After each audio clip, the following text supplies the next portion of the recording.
नमस्कार. एक मराठी गाणं तुम्हाला ऐकून माहित आहे? लवलव करी पात डोळं नाही थाऱ्याला.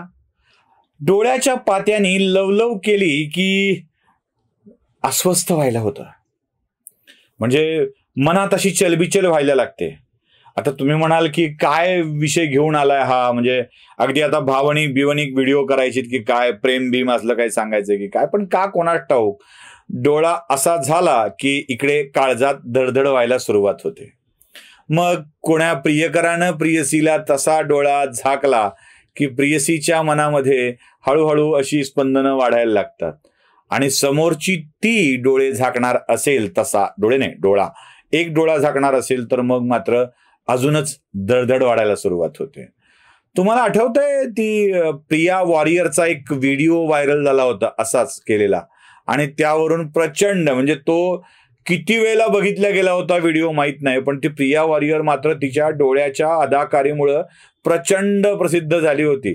थोडासा तो व्हिडिओ तुम्हाला दाखवतो, तेवढंच या विषयाकडे जायला आपल्याला संधी मिळेल, बघून घ्या.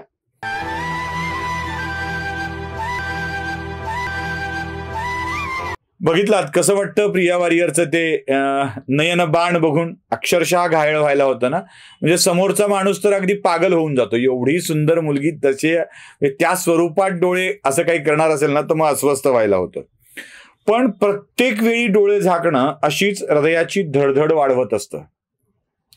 आता प्रिया वॉरियर डोळे झाकणार असेल, डोळा झाकणार असेल तर करजवा में लागा बाण असं होऊन जातं. म्हणजे बाण आला का म्हटल्यावर लागला असं म्हणताना सुद्धा जो लागल्याची स्थिती असते ती येऊन जाते. पण कधी कधी नको तो माणूस अचानक डोळे झाकू लागला की त्याची अवस्था मात्र वाईट होऊन जाते. मी डोळे झाकण्यावर कुठल्या बोलतोय ते ऐकायचं असेल तर डोळे कोण झाकतंय हे बघायला पाहिजे. एक डोळा झाकला की अस्वस्थ व्हायला होतं आणि मनातल्या अनेक शंका कुशंकांचं काहूर निर्माण होऊ लागतं. पहिल्यांदा कोण डोळा झाकताय, कुठे झाकताय ते बघून घ्या. आपल्याला सर्वांना कल्पना आहे, ये आंख मारे लड़का आंख मारे नाही आहे, आंख मारे दादा आंख मारे असा आहे. म्हणजे दादानी मारलेला आंख, म्हणजे दादानी मारलेला डोळा हा महाराष्ट्राच्या राजकारणात कोण कुणाची फिरकी घेत आहे हे दाखवणार आहे. म्हणजे अक्षरशः माजी मुख्यमंत्र्याला पुढे करून दादानी आपलं पत्रकारांशी बोलणं थांबवलं आणि माजी मुख्यमंत्र्यांना पुढे केलं आणि मागं सरकून दादानी काचकन डोळा कोणाला तरी घातला. आता तो डोळा घातला तो मी कसा मागं सरकलो हे दाखवण्यासाठी घातला, याना कसा पुढे केलं हे सांगण्यासाठी घातला, की अजून कोणत्या कारणासाठी दादानी डोळा घातला हे दादांनाच ठाऊक आहे. पण दादांच्या या डोळे मारण्याच्या कृतीमुळे अनेकांच्या काळजाची धडधड वाढवणार आहे. मुळात दादा जेव्हा पत्रकारांशी बोलत होते तेव्हा अचानक पहिल्यांदा तिथे विरोधी पक्षनेते अंबादास दानवे आले, त्यानंतर उद्धव ठाकरे आले आणि मग तिथे जी काही गंमत घडली ती तुम्हाला बघणं आवश्यक आहे. कारण त्यात दादा बाजूला सरकतानाच जाऊ नका ना, थांबा ना असं उद्धव ठाकरे म्हणत होते आणि दादा अगदी लहान मुलाला समजून सांगितल्याप्रमाणे सांगत होते, नाही नाही मी आहे ना इथं. ते एकदा प्रसंग बघून घ्या. उद्धव साहेब आले मी सांगितलं मी आहे, मी सांगितलं मी आहे की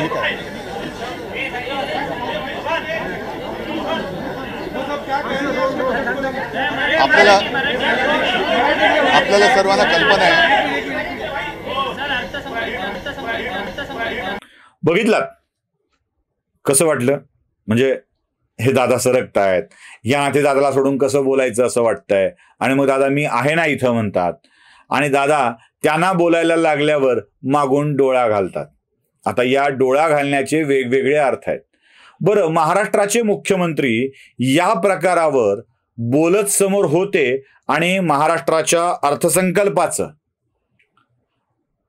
विश्लेषण करत होते आणि ते म्हणत होते की महाराष्ट्राचा अर्थसंकल्प हा गाजर हलवा आहे. तेही वाक्य ऐकून घ्या. एकूणच आजचा हा अर्थसंकल्प पाहिल्यानंतर सर्व समाजातील घटकांना मधाचं बोट लावण्याचा प्रयत्न झालेला आहे, भावनांशी खेळण्याचा प्रयत्न झालेला आहे। अवकाळी पाऊस जसा झाला तसा मुंबईमध्ये गडगडाटसुद्धा झाला, गडगडाट झाला पण पाऊस काय पडला नाही। त्याच्यामुळे हा जो काय अर्थसंकल्प आहे तो गरजेल तो बरसेल काय अशा पद्धतीचा आहे। आणि एका वाक्यात सांगायचं तर गाजर हलवा अर्थसंकल्प असं त्याचं वर्णन मी करेन, तर गाजर हलवा अर्थसंकल्प असं त्याचं वर्णन मी करेन, तर गाजर हलवा अर्थसंकल्प असं त्याचं वर्णन मी करेन। ऐकलं? आता उद्धव ठाकरेंना अर्थसंकल्पातलं खूप कळतं, गाजर हलवा असं आपल्याला वाटेल, पण अजून एक गंमत आहे, मीडियाला हलवा की हलवा कळलंच नाहीये। म्हणजे मीडियानी न्यूज 18 लोकमतचं एक ट्विट मी तुम्हाला दाखवतोय।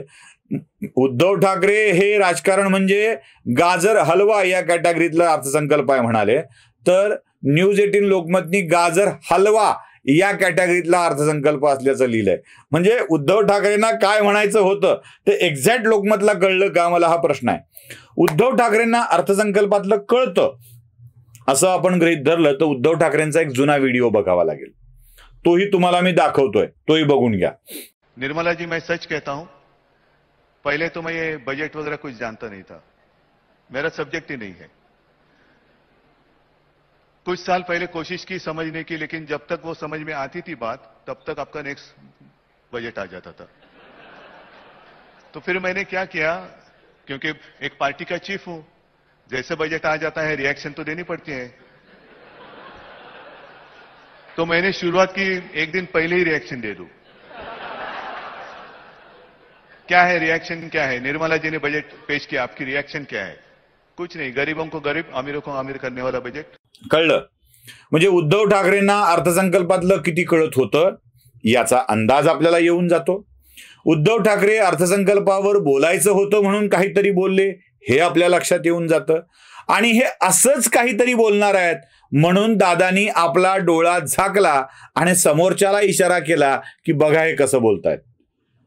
माननीय उद्धव ठाकरे यांच्या बाबत आम्ही बोलतो म्हणून आमच्यावर अनेक जण खाली कमेंट बॉक्समध्ये टीका करत असतात। अनेक जणांना आमच्याविषयी बोलल्याशिवाय राहवत नाही। अशा लोकांसाठी मला हा व्हिडिओ पुन्हा दाखवायचा आहे, पुढे केल्यानंतर दादांनी डोळा कसा घातला होता बघा। आपल्याला सर्वांना कल्पना आहे, बघितलं?